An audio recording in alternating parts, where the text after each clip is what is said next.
Bueno, ahora vamos a grabar sonidos que oímos habitualmente en casa. Escuchad, escuchad. ¿Qué sonido es este? ¡El secador! Para secarnos el pelo. ¿Y este sonido cuál es?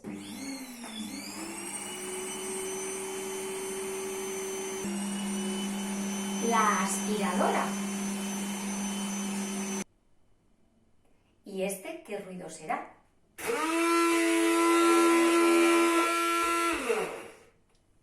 ¿Qué ruido será? La batidora.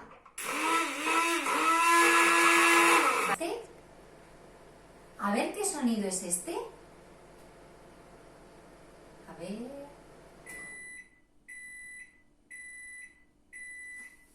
Vamos a ver qué sonido es.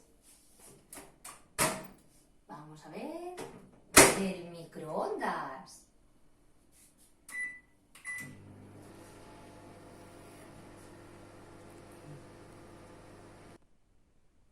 A ver qué sonido es este. Vamos a ver qué sonido es. El timbre de la puerta.